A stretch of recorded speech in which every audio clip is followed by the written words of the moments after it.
साध संगत जी, प्रेम से कहना धन निरंकार जी। एक नई साखी के साथ स्वागत है आप सभी का आपके ही अपने चैनल पर। आज की साखी का विषय है कर्मों को सुधारिए। चलिए सुनते हैं आज की ये साखी। साध संगत जी, एक बहेलिये ने, जिसे कि शिकारी भी कहा जाता है, उसने तीर छोड़ा। वो तीर सीधा राजकुमार सुकर्णव के मस्तिष्क पर जा लगा। राजकुमार वहीं धराशायी हो गए। समस्त अंतापुर रो पड़ा अपने राजकुमार की याद में। प्रजा में से ऐसा कोई भी नहीं था जिसने राजकुमार की अर्थी को देखकर आंसू ना बहाए हों। अब राजकुमार का दाह संस्कार संपन्न हुआ और पुत्र शोक अब प्रतिशोध की ज्वाला में भड़क उठा। और राजकुमार सुकर्णव के पिता महाराज वेणु विकर्ण ने कारागृह से बंदी बहेलिये को अपने सामने उपस्थित होने का आदेश दिया। बहेलिया लाया गया। महाराज ने तड़पते हुए पूछा, दुष्ट बहेलिये, तूने राजकुमार का वध किया है, बोल तुझे मृत्यु दंड क्यों ना दिया जाए। बहेलिये ने एक बार सभा भवन में बैठे हुए हर एक व्यक्ति पर नजर दौड़ाई, फिर राजपुरोहित पर। एक क्षण को उस बहेलिये की दृष्टि ठहर गई। उसे याद आया। बहेलिये ने कहा, महाराज, मेरा इसमें क्या कसूर है। मृत्यु ने राजकुमार को मारने का निश्चय किया था। उसने मुझे माध्यम बनाया, मेरी बुद्धि भ्रमित की और मैंने राजकुमार को कस्तूरी मृग समझकर तीर छोड़ दिया। जो दंड आप मुझे देना चाहते हैं वही मृत्यु को दें, चाहे तो राजपुरोहित से पूछ लें।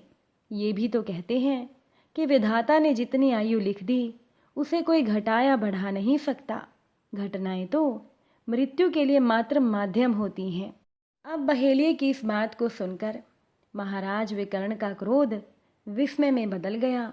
उन्होंने राजपुरोहित की ओर दृष्टि डाली तो लगा कि सचमुच वो भी बहेलिये का मूक समर्थन कर रहे हैं। उन्होंने मृत्यु का आवाहन किया। मृत्यु उपस्थित हो गई। महाराज ने मृत्यु से पूछा कि आपने मेरे बेटे को, मेरे राजकुमार को मारने का विधान क्यों रचा। मृत्यु बोली कि उनका काल आ गया था।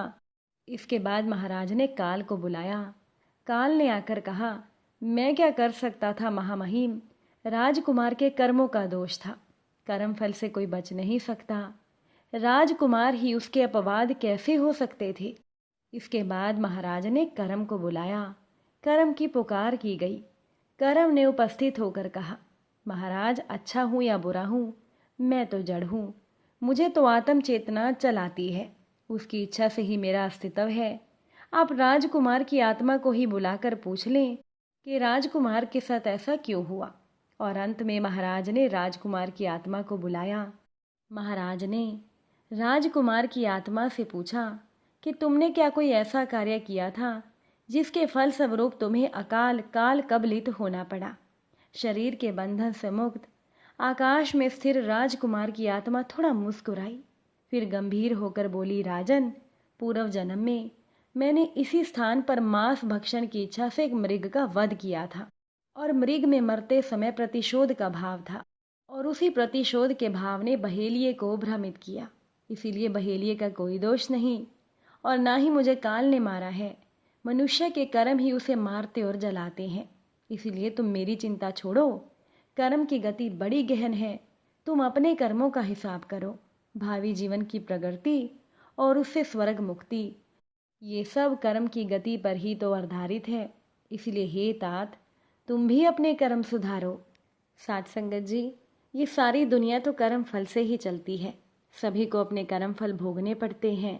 एक राजा था जिसने अपने राज्य में बहुत सारी धन दौलत इकट्ठा करके उस दौलत को आबादी से बाहर जंगल में एक सुनसान जगह पर बनाए गए तहखाने में खुफिया तौर पर छुपा दिया था। उस खजाने की दो चाबियां थी। एक चाबी राजा के पास थी और एक राजा के खास मंत्री के पास थी। इन दोनों के अलावा किसी को भी उस खुफिया खजाने का राज मालूम नहीं था।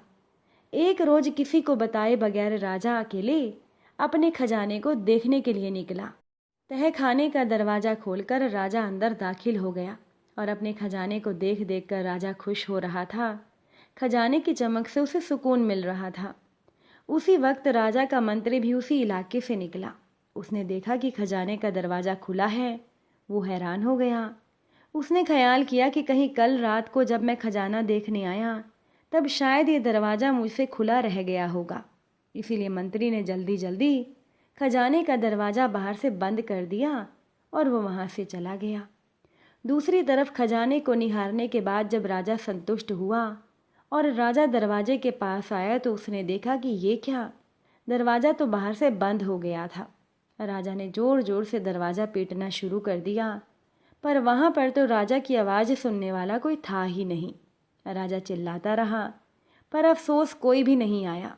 राजा थक हार कर खजाने को देखता रहा। अब राजा भूख और पानी की प्यास से बेहाल हो रहा था। राजा पागलों जैसा हो गया। वो रेंगता रेंगता हीरों के संदूक के पास गया और बोला, ए दुनिया के नायाब हीरों, मुझे एक गिलास पानी दे दो। फिर मोती सोने चांदी के पास गया और बोला, ए मोती चांदी सोने के खजाने, मुझे एक समय का खाना दे दे।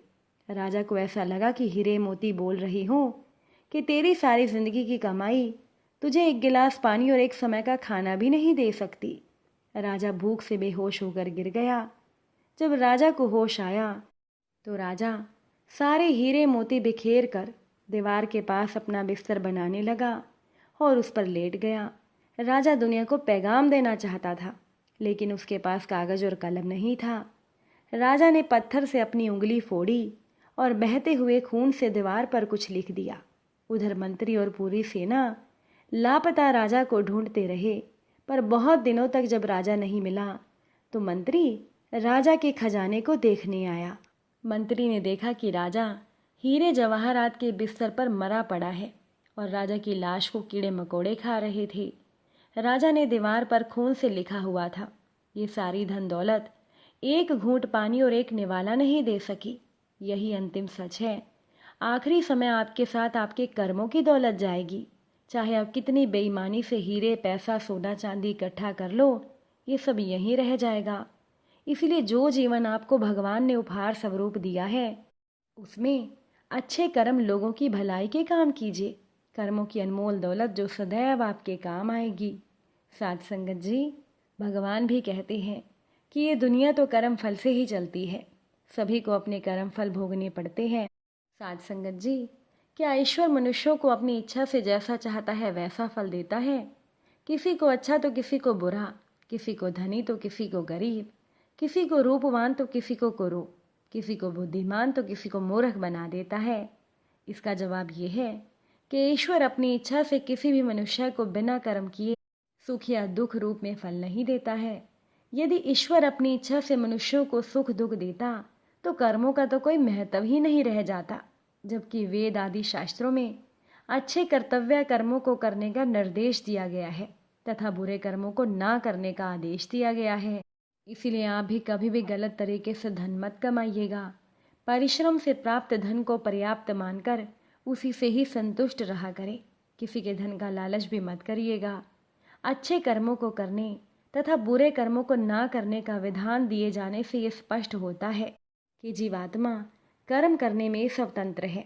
अपनी स्वतंत्रता से किए गए कर्मों का फल ही वो इंसान ईश्वर की व्यवस्था से प्राप्त करता है। इसके विपरीत भगवान अगर अपनी इच्छा से बिना कर्मों को देखे किसी को सुख या दुख दे दे तो भगवान को लोग अन्यायी कहते। लेकिन भगवान तो अन्यायी नहीं है, भगवान तो न्यायकारी है। न्यायकारी उसी को बोला जाता है जो जीवों को उनके कर्म के अनुसार फल दे। इसीलिए अपने कर्मों को ध्यान में रखिए, अपने कर्मों को सुधारिए। अगर आज की ये साखी आपको अच्छी लगी हो, वीडियो को लाइक और शेयर ज़रूर कीजिएगा। आप सभी से फिर मुलाकात होगी नई साखी के साथ। साथ संगत जी, प्यार से कहना, धन निरंकार जी।